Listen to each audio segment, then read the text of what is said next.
The day my husband was buried, a woman I had never seen before stood at the edge of the cemetery. She was crying. Real tears. The kind that leave mascara in black rivers down your cheeks and make your shoulders shake. I noticed her because she was standing just far enough away to seem like she belonged, but close enough that I could feel her eyes on me. I assumed she was a coworker. Maybe someone from his old firm. I had other things to think about. I had a casket to follow, 2 adult children to hold together, and 27 years of marriage to grieve. I didn't know yet that she was grieving 21 of them. Let me back up. Because none of this makes sense without knowing who David was. Or rather, who I thought David was. David Keller was the kind of man who ironed his own shirts on Sunday nights while watching football.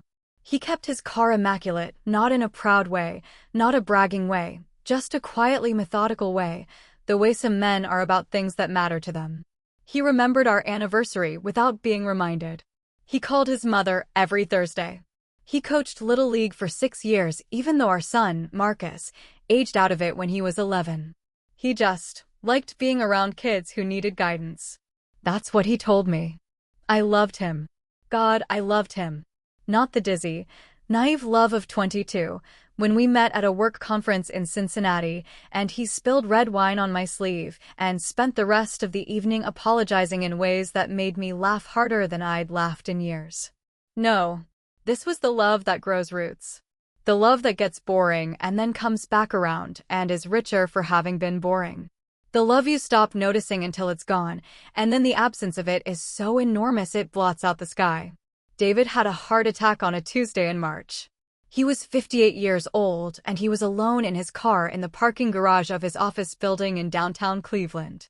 By the time anyone found him, it was too late. They said it was fast. They said he probably didn't feel much pain. I have held on to that like a life preserver. Even now. We buried him on a Saturday.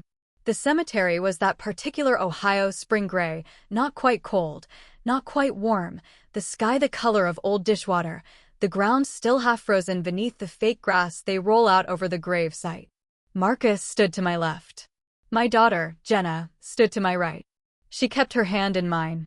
Her fingers were cold, and they squeezed me so hard that I lost feeling in my ring finger, which, it occurs to me now, is poetic in a way I wasn't ready for. I wore his favorite black dress. The one with the small pearl buttons.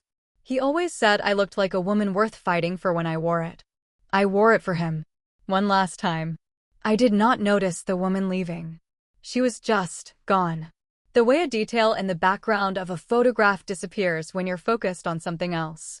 The weeks after the funeral are a blur. There is no other word for it. People bring casseroles.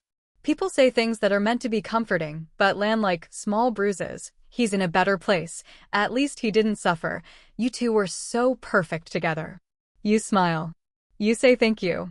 You find the Tupperware in your refrigerator 3 weeks later, and you don't remember which neighbor brought it. I went through his things slowly. Not because I was being methodical. Because I couldn't move fast. Every drawer I opened felt like a held breath. His reading glasses on the nightstand. His tube of Burt's Bees chapstick, still half full. His handwriting in the margins of a book he'd been reading, little notes to himself. Just 3 words here, a question mark there. I couldn't throw any of it away. I just moved around it, like he might come back and need it. It was Jenna who found the storage unit. She wasn't looking for it. She was going through his email. We needed access to his accounts for the estate, and she found a monthly charge. $47. Store Smart Cleveland. A unit he'd been renting for 6 years. She thought it was probably old furniture or tools or something boring. She drove out there on a Wednesday afternoon without telling me, because she didn't want to upset me if it was nothing.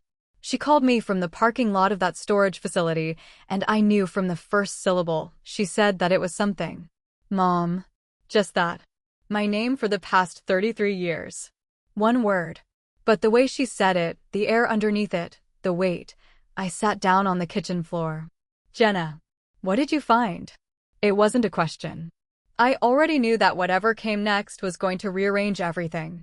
She found a second life. That is the only way I can describe it. A storage unit organized with the same quiet, methodical care that David organized everything. A filing cabinet with folders. Documents. 2 years of lease agreements for an apartment on the west side of Cleveland. Receipts, restaurants, grocery stores, a pediatrician's office. A pediatrician's office. Birthday cards in David's handwriting. A child's drawings in crayon, pressed flat between 2 pieces of cardboard, labeled in David's neat print. Sophie, age 4. Sophie, age 5. Sophie, age 6. Sophie, age 7. There were photographs. A woman. Dark hair. Early 40s, maybe. Pretty in an understated way, the kind of pretty that doesn't announce itself. And a little girl. Brown eyes, dark hair. A gap between her front teeth exactly like David's had been when I met him. A gap he'd had fixed with veneers at 42 and always joked about paying too much for. Sophie was 7 years old. David had been paying rent on that apartment since she was 1. Which meant that when Sophie was conceived, Marcus had just started college. Jenna had just gotten her driver's license. David and I had just come back from a 10th anniversary trip to Savannah where he held my hand on a riverboat cruise and told me he was the luckiest man alive. I am telling you this, and I still cannot fully hold it. Even now, 2 years later. The mind does this thing where it just skips. Like a record that can't find the groove.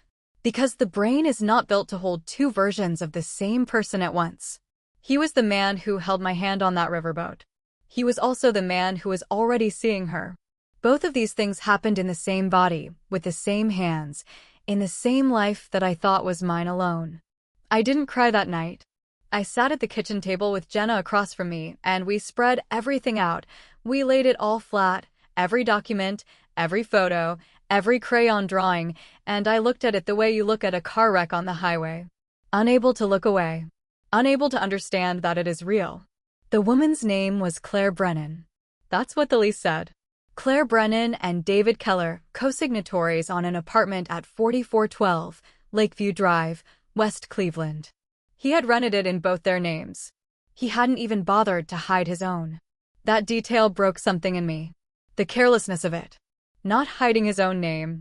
As if the plan was never to be caught while alive, so it didn't matter what he left behind. As if I was only supposed to know after it was too late to confront him. Which is exactly what happened. Marcus took it differently than Jenna. Where Jenna went quiet and surgical, immediately practical, immediately focused on what we needed to do next, Marcus went white. Then he went gray. Then he put his fist through the drywall in David's home office. He left a hole about the size of a grapefruit, and then he sat on the floor next to it and cried in a way I had not seen since he was 9 years old and lost his dog. I sat on the floor next to him, and we did not say anything for a long time. Sometimes there are no words that are big enough. I thought about that woman. Claire. I thought about the little girl with the gap-toothed smile. I did not let myself feel sorry for them yet. I was not ready for that yet. I hired an attorney named Patricia Osei, a friend of a friend, a woman with close-cropped natural hair and reading glasses she wore on a chain around her neck and an office full of plants that she watered while she talked to you, like multitasking was her native language. She sat across from me at her desk, and I laid out everything and she listened without interrupting, which is rarer than you'd think. When I was done, she was quiet for a moment. "Has Sophie been named anywhere in the estate documents?" she asked. I told her I didn't know. I hadn't looked yet. She told me we needed to look immediately. Here is what we found. David had a life insurance policy through his employer. $250,000. Standard beneficiary, me. He had a 401k, rollover IRA, a brokerage account. All of it on paper, pointing at me. Pointing at our marriage. At the life we'd built. But there was a second policy. A private policy, purchased 6 years ago, the same month he signed that first lease, through a separate broker. $120,000. Beneficiary, Sophie Claire Keller. He had given her his last name. He had given his daughter with another woman his last name. The same name as Marcus. The same name as Jenna. The same name as me. Patricia said it quietly and evenly, the way doctors deliver the worst news, like the even tone might cushion the landing. It did not cushion anything. I drove home and I sat in the driveway for 40 minutes before I could make myself go inside. What do you do with a man you can't confront? What do you do with a fury that has nowhere to go? I am not a violent person. I am not a dramatic person. I was the woman who sends thank you notes within 3 days and keeps the good china for actual occasions and cries at retirement commercials, but composes herself quickly. I was the woman who thought that if you were honest and steady and showed up, that was enough. That was the contract. That was what love was. David had been operating under a different contract entirely. One he'd written alone, in a storage unit on the outskirts of Cleveland, filed neatly in a cabinet I was never meant to open. I thought about the woman at the cemetery, the one standing at the edge with mascara on her cheeks. And something clicked into place with the cold, mechanical precision of a deadbolt. She had been there to say goodbye. She had known where he was buried. She had known when the service was. She had stood at the edge because she knew she couldn't stand any closer. Because I was there. Because his family, his real family, his official family, was there. And she had come anyway. Because she loved him too. I went back and forth on that for a long time. Back and forth between anger and something I didn't want to name yet because naming it felt like weakness. I didn't want to feel sorry for her. I wanted to hate her cleanly. Hatred is simpler. Hatred has edges. Sorrow is a fog. But there was a child involved. A 7-year-old girl who had done nothing. Who had her father's gap-toothed smile and her father's last name and had just lost him. And that child, no matter what I felt about anything else, was not mine to punish. I asked Patricia to find out if Claire knew about me. Not to make contact, just to find out. Patricia has ways. She spoke to someone who spoke to someone. What she learned was this. Claire Brennan had known David was married. She had known from the beginning. She had believed, or told herself she believed, that David was going to leave me. That he was staying for the kids. Then staying for finances. Then the kids were grown and there was always another reason, and by the time Sophie was born, Claire had a child and a sunk cost and a story she'd been telling herself for so long it had become true. Did that make her a victim? Did that make her complicit? I still don't know. I have turned it over in my hands like a stone I can't put down, and I still can't tell you which side is up. Here is what I know. She was not entirely innocent. She made choices. She kept a secret that was also mine to know. Every holiday David spent with us, every birthday, every Sunday morning, she knew where he was and she let him come back. She was part of the architecture of the lie. And she is also a woman who loved someone who lied to her too. About when he was coming. About why he canceled. About how long it would take. He lied to all of us. He was fluent in a language none of us knew he was speaking. The estate took 11 months to sort out. 11 months of documents and depositions and conversations I never wanted to have. Patricia was magnificent. She was tireless. She discovered that the apartment on Lakeview Drive was in both names, which meant it was technically a joint asset, which meant it was subject to estate proceedings. She discovered that David had opened a separate bank account, just a basic checking account at a credit union 40 minutes from our house, where he had been depositing cash for years. Not a lot. Enough. Enough to pay rent, utilities, groceries, Sophie's pediatrician, Sophie's dance lessons. Dance lessons. My daughter Jenna had danced for 9 years. I drove her to practice twice a week for 9 years. I sat in those waiting rooms under fluorescent lights with the other mothers and drank bad coffee from a machine and watched through the glass as she learned how to be in her body. David came to every recital. Every single one. And the whole time, apparently, there was another little girl learning how to dance. I would be lying if I told you the symmetry didn't feel intentional. Like he was trying to give them the same life. Like we were two versions of the same story, and he was too weak, or too afraid, or too something to choose. The insurance policy for Sophie, the $120,000, that was legally hers. A minor beneficiary with a named guardian, her mother. Patricia confirmed that we could contest it, but the grounds were thin and the outcome uncertain, and it would mean a prolonged legal fight involving a 7-year-old child. I made the decision not to contest it. Marcus was furious. Jenna said nothing and looked at her hands. I made the decision anyway. Some things you cannot take from a child without it costing you something you can't afford to lose. The rest of the estate, the house, which was paid off, the retirement accounts, the primary insurance policy, the brokerage, all of that came to me, with portions for Marcus and Jenna as David had designated. We were not left with nothing. David had, in his own way, made sure the official life was financially intact. Whether that was love or guilt, I have thought about that. I still think about that. There is a moment I keep coming back to.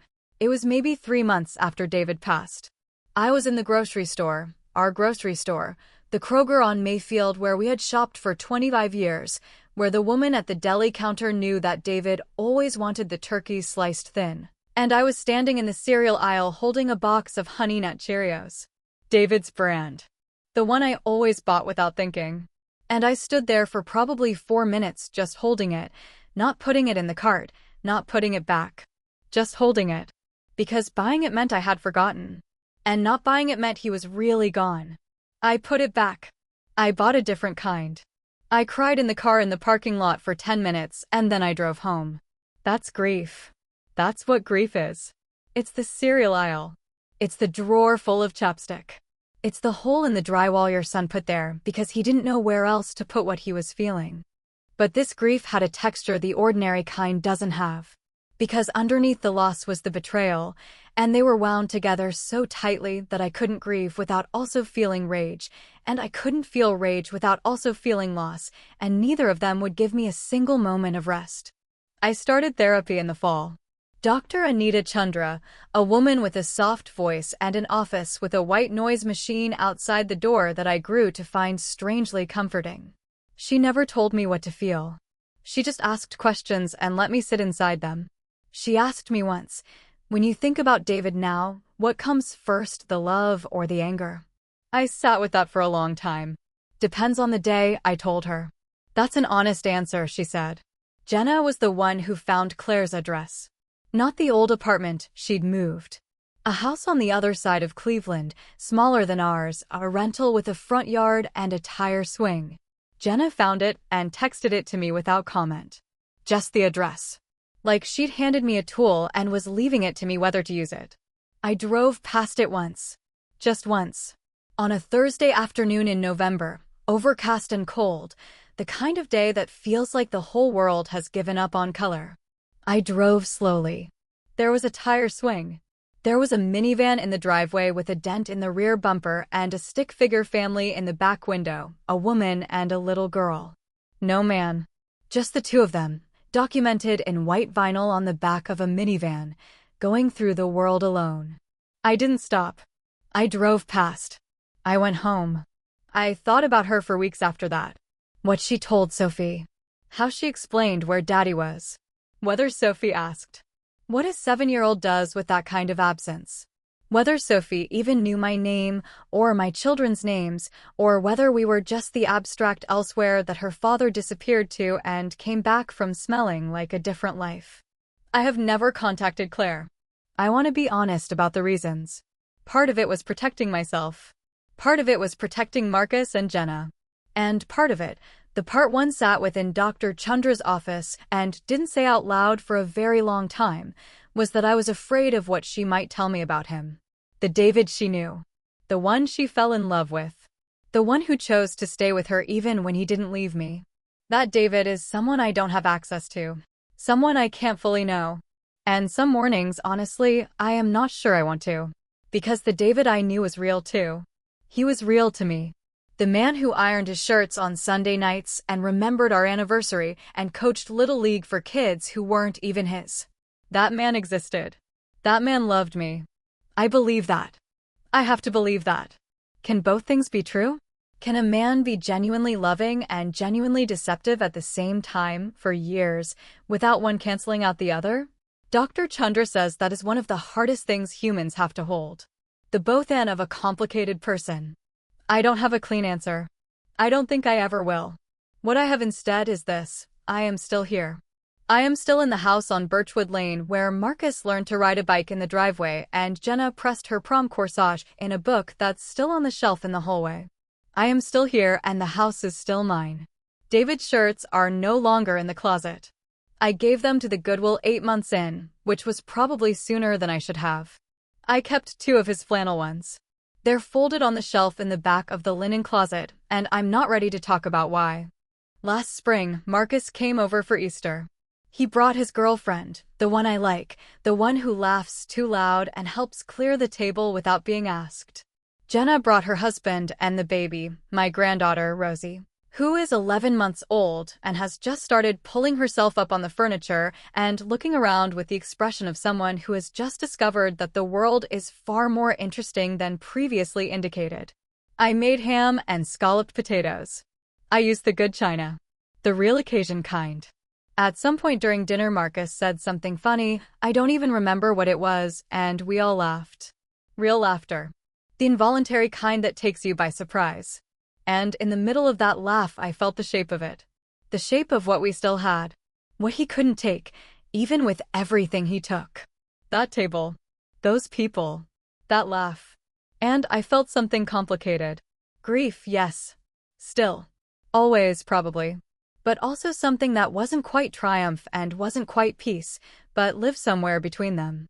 A knowledge, quiet and solid as a stone, that I had survived something that should have broken me, and I was still here at this table in this house eating him off the good china and laughing too loud with my son.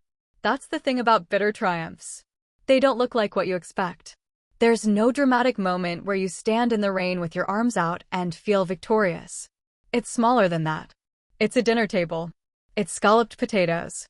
It's your granddaughter pulling herself up on the chair leg and looking at you with those wide, interested eyes like you might be the most fascinating thing she's ever seen. I never got to confront David. That is the thing I cannot wrap up neatly, and I won't pretend I can. The conversation I rehearsed 1,000 times in the shower, in the car, lying in the dark at 2 a.m, I never got to have it. He took it with him. He left me with a file cabinet in a storage unit and a $78 monthly charge and all the questions I can't unask. What I got instead of that conversation was a kind of knowledge, a clearer understanding of what I am made of than I ever wanted to have. I would have been happy not knowing. I would have been perfectly content to go through the rest of my life never discovering just how much weight I could carry. But I know now. I know I can stand in a cemetery in a black dress with pearl buttons while a stranger cries at the edge of the crowd. I know I can sit on a kitchen floor with my son's grief and hold it alongside my own. I know I can look at a little girl's crayon drawings pressed flat in a filing cabinet and make the choice not to fight for money that was meant for her, even when my son was furious and my heart was shattered. I know I can drive past a house with a tire swing and keep going. I know all of that now.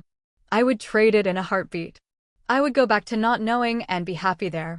But that's not the deal. The deal is you find out what you're made of exactly when you don't want to know. There is one more thing I want to tell you. Something that happened 6 months ago that I have not told Marcus or Jenna yet. I got a card in the mail. Handwritten. A small white envelope with no return address, postmarked Cleveland. Inside, a plain no card. 5 words. I'm sorry. She doesn't know. I read it 4 times. I set it on the kitchen counter. I made myself a cup of coffee. I sat at the table where we'd had Easter dinner, and I looked out the window at the backyard where David built a raised garden bed 7 summers ago, and I still plant tomatoes in it every year because I can't bring myself not to. She doesn't know. Sophie doesn't know she has a brother and a sister. Doesn't know my name or this house or any of it. She knows she lost her father. That's all she knows. I held the card for a long time. Then I put it in the drawer with the good pens, the drawer I keep locked with a small key on my keychain that nobody has ever asked about. Maybe someday. Maybe when Sophie is older and can hold complexity the way adults have to learn to hold it. Maybe there's a conversation that happens in some future I can't see yet. Maybe not. I can't plan for that. I can only stand here in my kitchen on Birchwood Lane with my good china and my tomato plants and my granddaughter, who is learning how to pull herself up and look at the world with curiosity. What I know is this. David took 27 years of my trust, and he did something with it that I will never entirely understand. He built a double life with the same hands that held mine. He loved me, I think. He loved her. He loved his children, all of them, apparently, in his way, in his fractured and dishonest way. And none of that love, not 1 ounce of it, excuses what he did. You can love someone and still cause them damage that doesn't heal clean. You can love multiple people and still be wrong. You can be a good father and a terrible husband and a man who irons his shirts on Sunday nights and a stranger to the woman who shared his bed for a quarter century. All at once. People are capable of all of it at once. I don't forgive him. I want to be clear about that. Forgiveness is not the lesson here. Forgiveness is something people want from you because it makes them more comfortable. I am done making people comfortable at my own expense. What I have instead of forgiveness is something quieter and harder and more mine. It's a kind of understanding that doesn't require him to be a monster or a saint. He was a man. A flawed, selfish, complicated man who was too afraid of something, of everything, to tell the truth. And the truth found its way out anyway, the way it always does, exactly when he wasn't there to explain it. And I am still standing. The good china is still in the cabinet. The pearl button dress is in the back of my closet, and I have not worn it since. The tomato plants come back every spring without me having to ask them to. Rosie is learning to stand on her own. And every Sunday night, just out of habit, I still iron the one good blouse I might wear the next week. I don't know when I started doing it. I don't know why I kept the habit. Maybe because some routines become yours even when you absorb them from someone else. Maybe because Sunday nights still need something to do. Or maybe because there is something in the ordinary ritual of preparing for the week ahead, something in the simple act of smoothing wrinkles out of fabric, that says, you are still here, you are still going, there is still something worth pressing for. I am still going. If you are listening to this, and you know what it is to love someone completely and discover you didn't know them at all, if you have ever stood at the edge of a life you thought was yours and found a door you didn't know existed, I want you to know that I see you. You are not alone in this. The worst part is not the discovery. The worst part is what comes after. The long, quiet, undramatic work of deciding who you are now that the story you thought you were living has turned out to be something different. You get to decide that. Not them. Not the version of you who didn't know. You, right now, with everything you know. You get to write the next part. Leave me a comment if this story landed somewhere real for you. If you've been through something that cracked the version of your life you thought you were living. I want to hear from you. And if you want more stories like this one, stories about the complicated, difficult, quietly devastating, and quietly triumphant moments of real life, hit subscribe. I'm here. Every week. I'm still going.